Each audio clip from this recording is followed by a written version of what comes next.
Assalamualaikum warahmatullahi wabarakatuh. Alhamdulillah wassalatu wassalamu ala Rasulillah Muhammad ibn Abdullah wa ala alihi wa sahbihi wa man walah la haula wa la quwata illa billah. Asyhadu an la ilaha illallah wahdahu la syarikalah wa asyhadu anna sayyidana Muhammadan abduhu wa rasuluhu la nabiyya wa la rasula ba'dah. Anak-anakku sekalian, kita berjumpa kembali di mata pelajaran pendidikan agama Islam dan budi pekerti. Alhamdulillah masih bersama saya Taufik Abdurrahman, dan semoga kita semuanya ada di dalam keadaan sehat walafiat. Pada kesempatan kali ini, izinkanlah Bapak melalui media pembelajaran untuk membahas sedikit kaitannya dengan hakikat cinta kepada Allah, khauf, roja, dan tawakal kepadanya. Orang yang beriman kepada Allah Subhanahu wa Ta'ala, bahwasanya mereka harus mampu membuktikan keimanannya dalam kehidupan sehari-hari. Karena dasarnya iman selain iqrarun bil lisan wa tasdiqun bil qalbi, ada kaitannya wa af'alun bil arkan, yakni menggerakkan anggota badan supaya kita senantiasa berada di dalam tingkah laku dan amal-amal yang membuktikan keimanan kita. Oleh karena itu, orang yang dapat membuktikan keimanannya kepada Allah akan terlihat dari tanda-tandanya. Maka dari itu dalam bab ini kita akan mempelajari lebih lanjut tentang cabang keimanan atau yang disebut dengan syu'bul iman sebagai tanda dari keimanan seseorang kepada Allah Subhanahu wa Ta'ala. Di antara cabang keimanan atau syu'bul iman kepada Allah adalah mencintai Allah, takut kepada Allah, berharap hanya kepada Allah, dan bertawakal kepada Allah Subhanahu wa Ta'ala. Pada beberapa pertemuan ini, sedikitnya ada beberapa hal menjadi tujuan pembelajaran yang akan disampaikan pada video ini. Yang pertama, meyakini bahwa iman terdapat banyak cabang-cabangnya. Yang kedua, menganalisis cabang iman, kaitan hakikat cinta kepada Allah, khauf, roja, dan tawakal kepadanya. Kemudian membuat media pembelajaran tentang hakikat cinta kepada Allah, khauf, roja, dan tawakal. Dan terakhir, membiasakan perilaku cinta kepada Allah Subhanahu wa Ta'ala, khauf, roja, dan tawakal kepadanya. Anak-anakku sekalian, sebelum kita melangkah lebih lanjut mengenai materi yang akan disampaikan, mari sejenak kita bersama-sama membacakan ayat suci Al-Quran. Dan kalian bisa membacakan atau mencontohkan sesuai dengan apa yang Bapak bacakan. A'udzu billahi minasy syaithanir rajim. Silakan.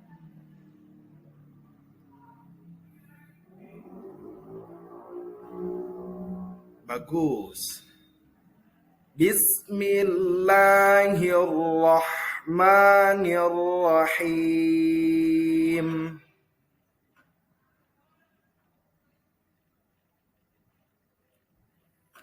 Tayyib. Huwallazi la ilaha illahu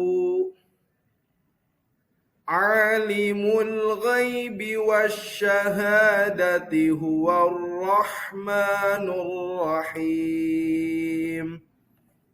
Silahkan.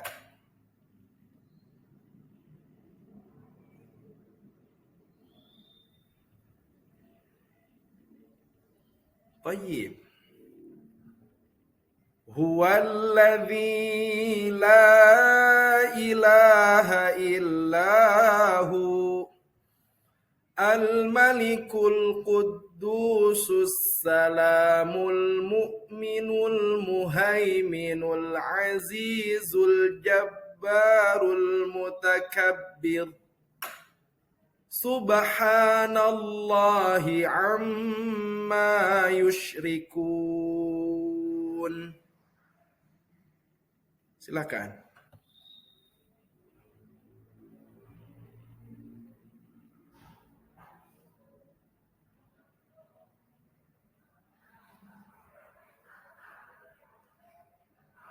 Tayyib.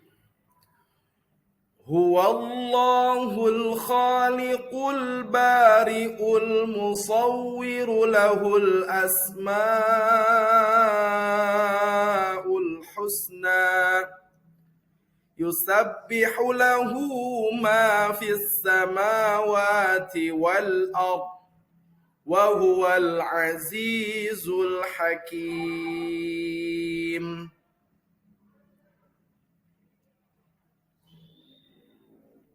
Silakan.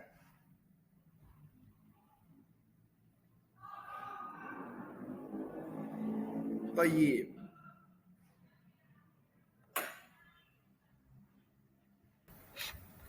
Ya, demikianlah bacaan Al-Quran, Quran Surah Al-Hasyr ayat 22-24. Anakku sekalian bisa membacanya secara berulang-ulang, silakan bisa dibuka di smartphone-nya masing-masing atau bisa membawa Qurannya. Hakikat cinta kepada Allah Subhanahu wa Ta'ala. Kita sering mendengar, bahkan kita sering terapau untuk merasakan apa itu cinta. Kita harus tahu dulu kata cinta dalam bahasa Arab berarti mahabbah. Di mana Harun Nasution mengatakan bahwa hakikat cinta kepada Allah Subhanahu wa Ta'ala sekurang-kurangnya terdapat pada 4 hal tersebut. Di mana yang pertama, hakikat cinta kepada Allah yakni mengikuti semua perintah Allah Subhanahu wa Ta'ala. Ati'ullaha wa ati'ur rasul. Untuk mengikuti apa yang diperintahkan oleh Allah Subhanahu wa Ta'ala itu merupakan hakikat cinta yang semestinya. Sehingga bukti cinta itu adalah kita mengikuti akan semua perintah Allah Subhanahu wa Ta'ala dan menjauhi semua larangannya. Adapun hakikat yang kedua, yakni membenci semua yang dilarang oleh Allah. Ada korelasi antara mengikuti perintah dan membenci yang dilarang. Semuanya itu hubungannya sangat erat. Ketika kita mengikuti sunnah, mengikuti perintah, maka kita juga harus senantiasa membenci akan sesuatu yang dilarang oleh Allah. Tidak sah cinta seseorang apabila hanya mengikuti perintahnya saja, tetapi tidak membenci larangannya. Begitulah anak-anakku sekalian. Kemudian yang hakikat yang ketiga yakni menyerahkan seluruh jiwa dan raga kepada Allah. Kita mengetahui bahwa kita dilangkahkan, digerakkan oleh Allah Subhanahu wa Ta'ala. Setiap gerak langkah kita adalah kehendak daripada Allah Subhanahu wa Ta'ala.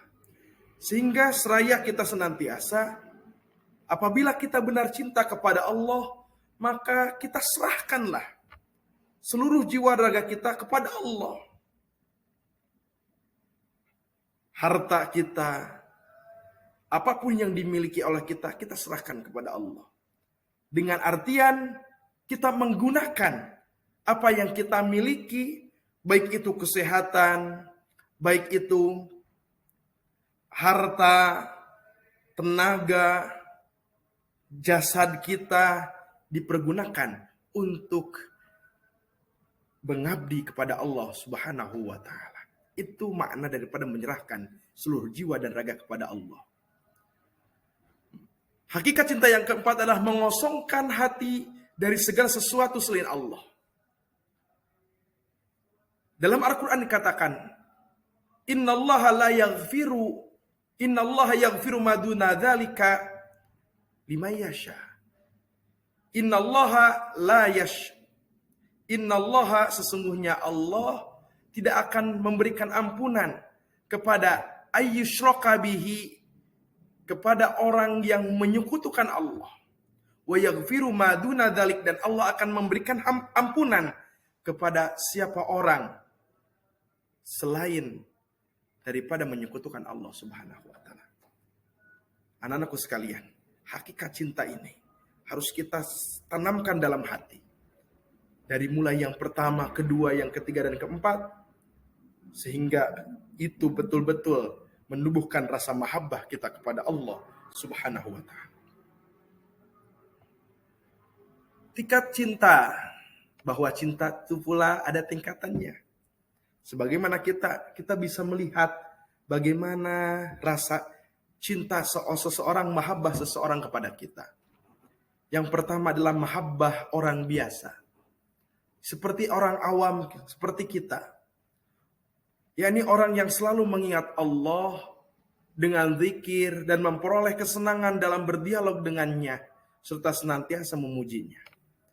Mahabbah orang biasa seperti kita merasakan nikmat ketika berzikir kepada Allah. Mengucapkan kalimat-kalimat thayyibah.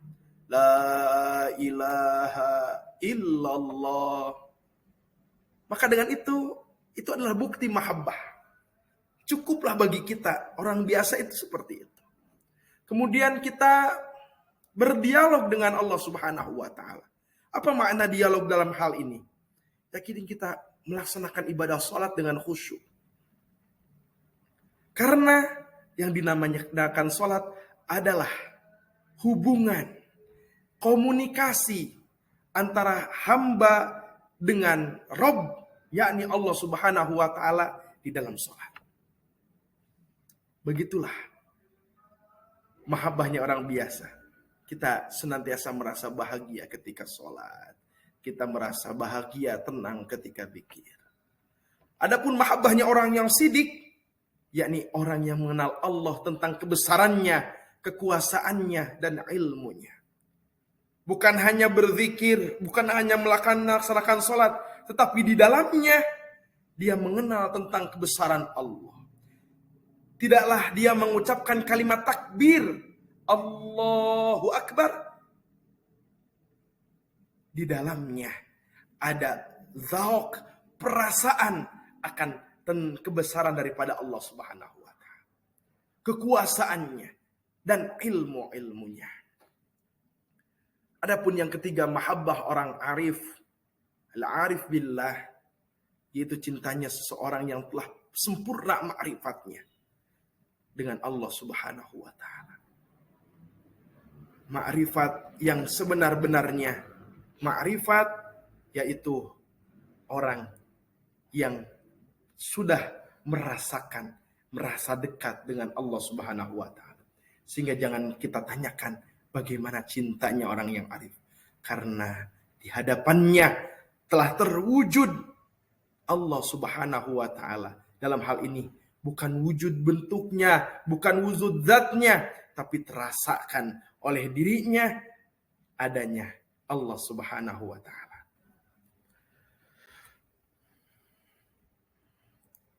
Selanjutnya yakni hakikat takut kepada Allah Subhanahu wa taala. Anak-anakku sekalian, makna takut dalam bahasa Arab adalah khauf. Sifat yang menjadi salah satu tanda dari keimanan kita kepada Allah adanya takut. Takut di sini adalah takut kepada Allah. Takut akan siksaannya, takut jika Allah Subhanahu wa taala murka kepada kita, dan takut jika Allah Subhanahu wa taala tidak rela atau tidak ridho atas diri kita. Ketakutannya di sini. Bukan takut kepada makhluk-makhluk Allah. Bukan takut karena tidak diberikan rezeki oleh Allah. Tetapi takut di sini adalah takut yang korelasinya, yang hubungannya dengan Allah Subhanahu wa taala. Takut mendapatkan murka Allah. Itulah. Sebagaimana dalam Al-Quran surah Al-Imran. Bismillahirrahmanirrahim. Innama dzalikumus syaitanu liyukhawwifu awliya'ah. Fala takhafuhum wa khafuni in kuntum mu'minin. Yang maknanya sesungguhnya mereka itu tidak lain hanyalah syaitan yang menakut-nakuti kamu dengan kawan-kawannya. Karena itu janganlah kamu takut kepada mereka, tetapi takutlah kepadaku jika kamu benar-benar orang yang beriman. Maka janganlah takut kepada selain Allah Subhanahu wa ta'ala.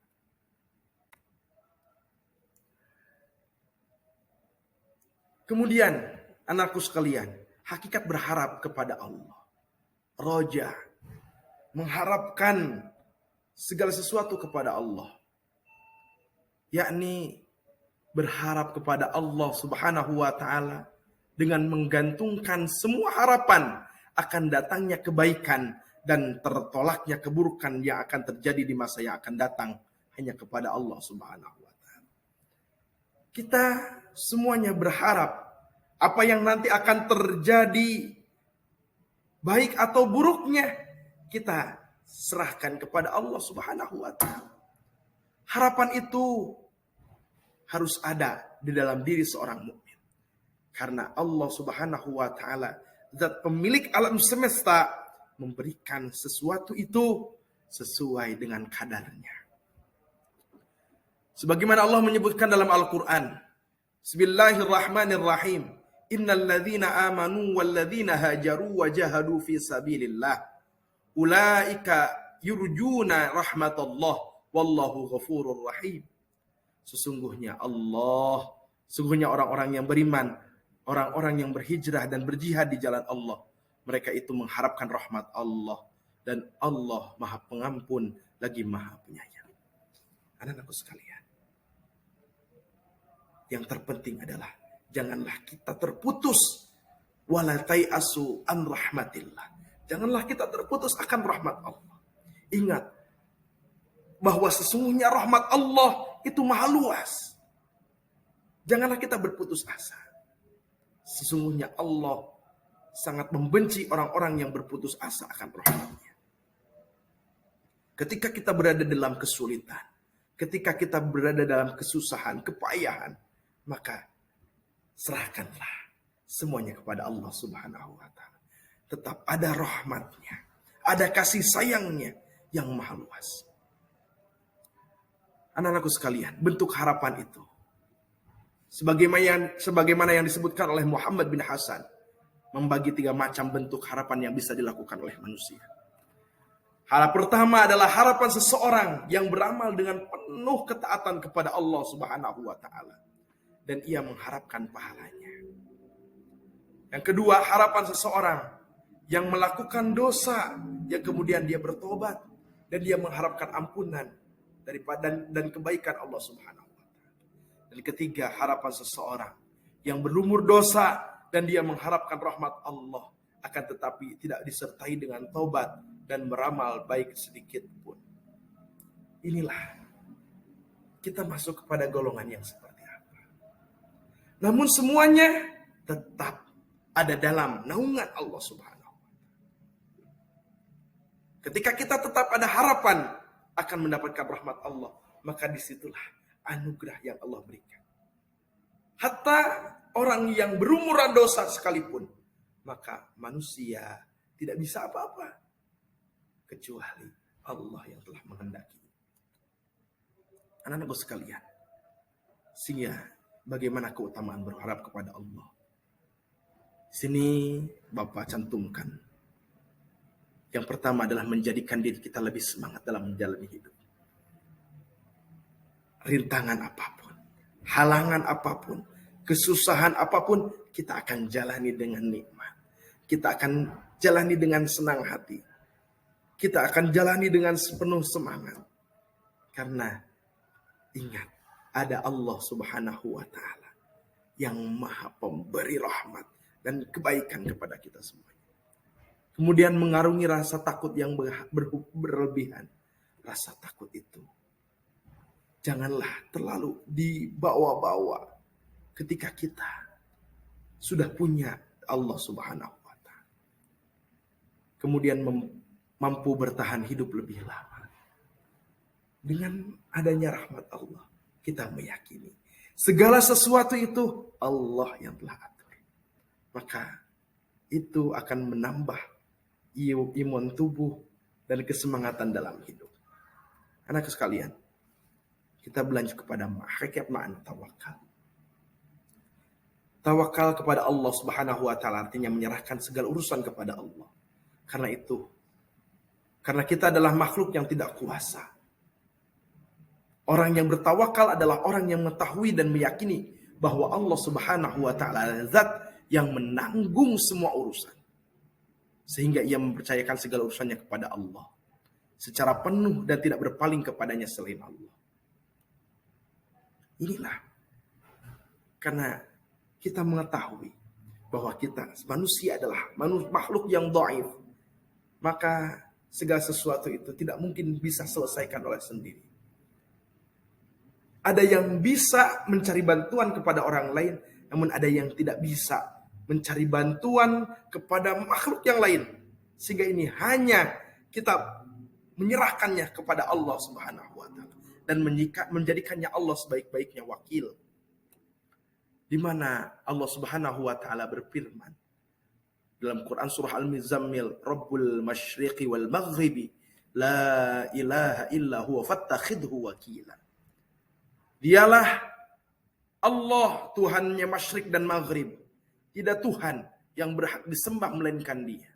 Maka ambillah Dia sebagai pelindung. Dia menjadikan pelindung bagi kita, menjadikan wakil kita. Karena apa? Karena beliaulah yang merajai semua alam. Dia menjadikan dirinya sebagai penguasa alam semesta. Baik itu yang zahir maupun yang batin. Itulah Allah Subhanahu wa Ta'ala. Maka jadikanlah Allah sebagai wakil kita.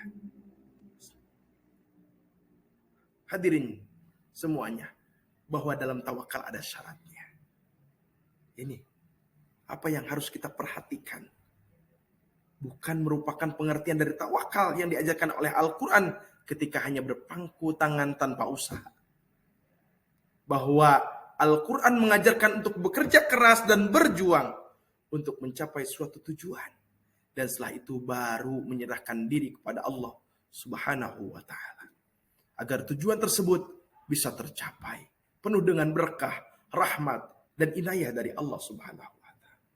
Pada dasarnya, landasan tawakal adalah kita meyakini segala sesuatu itu diserahkan kepada Allah.